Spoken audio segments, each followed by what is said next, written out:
সৃষ্টি করেছেন তোমারে, তোমার বাবারে, তোমার মারে,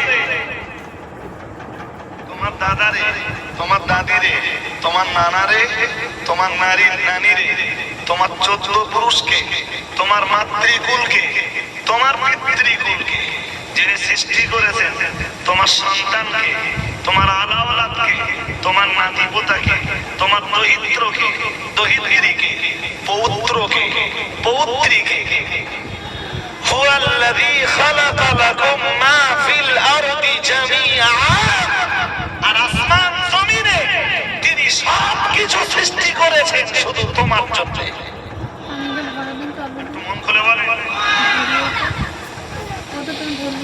তুমি তোমার সেই রবের নামের তাসবিহ পড়ো।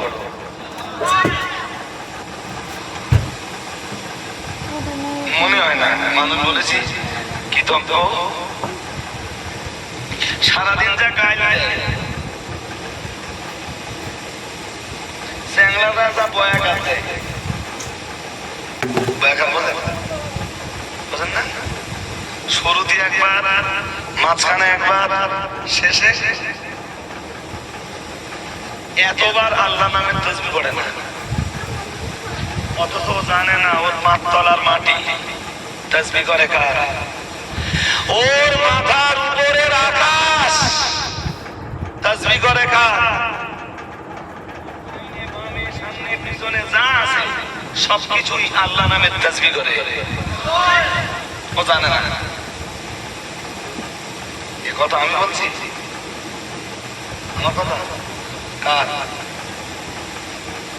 কোথায় আছে? আবার একটা আয়াত পড়বে, দেখে দেখে খুঁজে নেবো কোথায় আছে আয়াত। এই জন্য একটা মদ্দা কথা মনে রাখো, কোরআন শরীফের 8টা সূরা শুরু হয়েছে, 8খানা সূরা যাদের শুরুতে আল্লাহ সুবহান শব্দ ব্যবহার করেছে।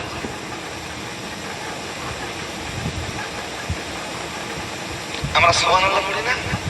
হ্যাঁ না বলো, সুবহানাল্লাহ শব্দটাকে, শব্দ থেকে, বাক্য থেকে আল্লাহ শব্দটা একটা সাইড করে দেয়, বাকি পড়ে থাকবে সুবহান। কি পড়ে থাকবে বলেন? সুবহান শব্দটা একটা মাদ্দা। মাদ্দা কি ও আপনাদের বোঝাতে পারবো না, বলতে কথা মাদ্রাসায় যারা পড়ে ওরা বুঝবে, সিনিয়রের চেয়ে যারা খারিজি পড়ে ওরা আরো ভালো বুঝবে মাদ্দা কি। মাদ্দা এমন শব্দ যা থেকে বহু শব্দ নির্গত হতে পারে। ছোট কথা বলছি, এই যে বললাম 8টা সূরা শুরু হয়েছে সুবহান শব্দ দিয়ে। কারো কারো মনে হতে পারে, কই হুজুর আলেমরা জিজ্ঞেস করতে পারে, হাফেজরা জিজ্ঞেস করতে পারে, হুজুর সুবহান শব্দ দিয়ে 8টা সূরা তো কোরআন শরীফে শুরু হয়নি, তা আপনি কি করে বললেন?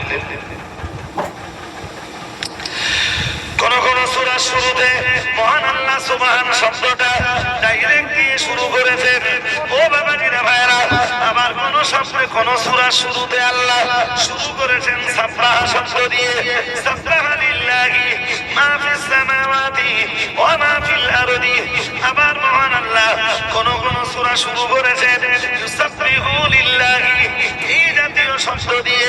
সার কথা বলা যায়, ও বাবাজিরা ভাইরা, এক বাক্যে বলা যায় আল্লাহ পাক রব্বুল আলামিন কোরআন শরীফের এই রকম 8খানা সূরা রয়েছে যাদের শুরুতে হয় আল্লাহ সুবহান শব্দ দিয়ে শুরু করেছেন, নতুবা আল্লাহ সুবহান শব্দর, সুবহান শব্দ থেকে উচ্চারিত উৎকলিত কোন শব্দ দ্বারা মহান আল্লাহ শুরু করেছেন।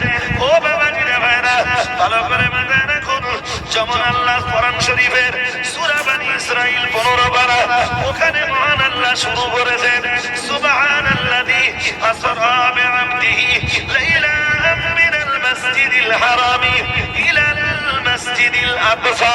আল্লাহ পাক রব্বুল আলামিন নিজেই সুবহান শব্দ দিয়ে শুরু করেছেন। ও বাবাজিরা ভাইরা, আবার মহান আল্লাহ কোরআন শরীফের 30 পারা সূরা আলাটা শুরু করেছেন সাব্বিহ ইসমা রাব্বিকাল আলা। ও নবী শুনুন, আপনি আপনার রবের নামে তাসবিহ পড়ুন, তার মানে সুবহানাল্লাহ বলুন। ও বাবাজিরা ভাইরা, মনে রাখুন আমার আল্লাহ কোরআন শরীফের 28 পারা সূরা সাফটা শুরু করেছেন সুবহানাল্লাহি মা ফিস সামাওয়াতি ওয়া মা ফিল আরদি ওয়া হুয়াল আজিজুল হাকীম।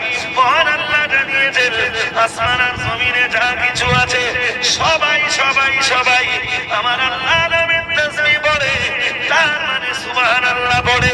ও বাবাজিরা ভাইরা, কিন্তু মহান আল্লাহ অন্য জায়গায় জানিয়েছেন, আমার আল্লাহ অন্য জায়গায় জানিয়েছেন, আমার আল্লাহ পাক রব্বুল আলামিন অন্য আয়াতে জানিয়েছেন ইন্নাল ইনসানা লিরাব্বিহি লাকানুদ।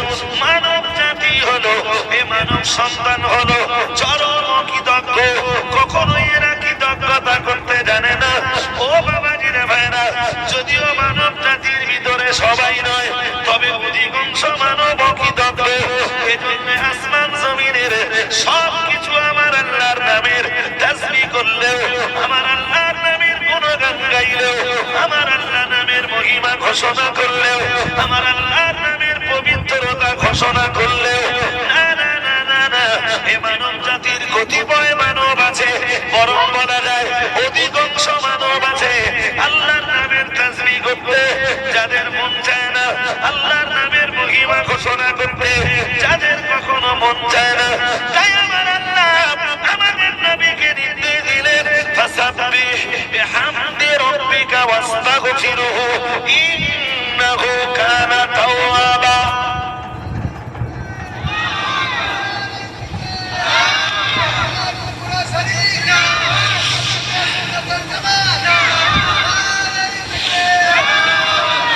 শোনেন, আমার জীবনে অনেক শুনেছেন, আজকে ওই তাসবিহ শব্দের উপরে খানিকটা আলোচনা শুনে বাড়ি যান আর নিজের মনটা তৈরি করুন যে আমি আমার আল্লাহর নামে তাসবিহ করব, পড়ব।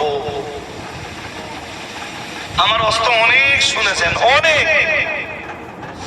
ওই এট লাস্ট যে আয়াতটা পড়েছি কোথায় আছে আরে জানেন তো? ফাসাব্বিহ বিহামদি রাব্বিকা ওয়াস্তাগফিরহু ইন্নাহু কানা